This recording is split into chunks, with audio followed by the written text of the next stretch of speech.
ग्लानिर्भवति भारत अभ्युत्थानम् अधर्मस्य तदात्मानं सृजाम्यहं परित्राणाय साधूनां विनाशाय च दुष्कृतं धर्म संस्थापनार्थाय संभवामि जुगे जुगे। अर्थात जेतेबेले धर्म रे ग्लानि भरी जाए, जेतेबेले धराधाम रे अत्याचार बढ़े, सेतेबेले धर्म संस्थापना पाई मु अवतार निए।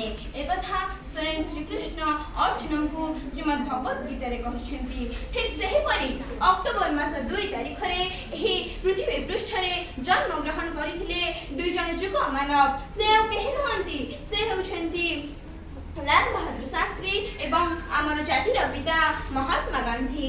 तांकर जन्म दिवस को आमे गांधी एवं शास्त्री जयंती रूपे पालन करूछु।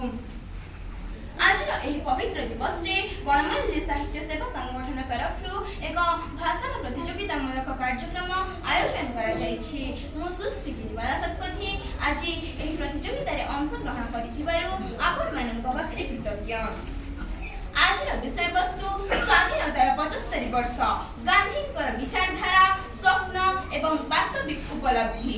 महात्मा गांधी थिले विश्व भ्रातृत्व, शांति एवं मैत्रीर प्रतीक। तांकर विचारधारा, स्वप्न वास्तविक अनन्य। तांकर मूल लक्ष्य थिला विदेशी वस्त्र को वर्जन करिबा। तेणु से कहुथिले कुटी खाओ काटी पिंध।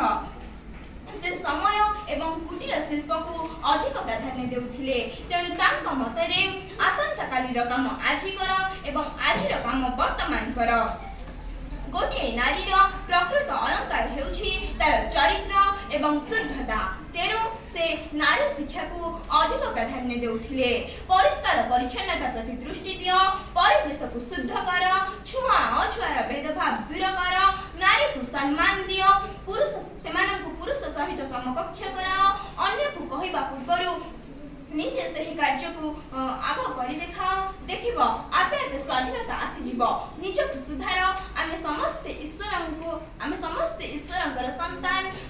आचरण करतानी मानवता को पूजा करो, दक्षता को पूजा करो, मनुष्य को भल पाओ, सत्यर जय चिरस्थायी, अहिंसा ही परम धर्म, अनुताप ही श्रेष्ठ दंड।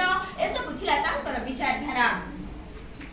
तांको ठारे की शक्ति थिला जैसे समग्र भारत वर्ष को एकाठी करि पारिथिले।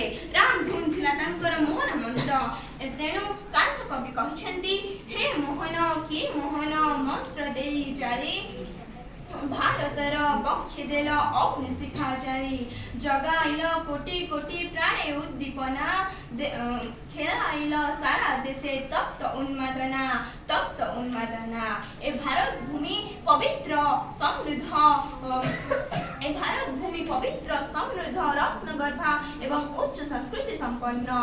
तेणु यह सुंदर भारत बोली कहा जाए। ए भारत भूमि रे सुनपरी व्यक्तित्व मानकर विचारधारा एवं स्वप्न अपरणीय। एति कही मोर वक्तव्य शेष करूछि।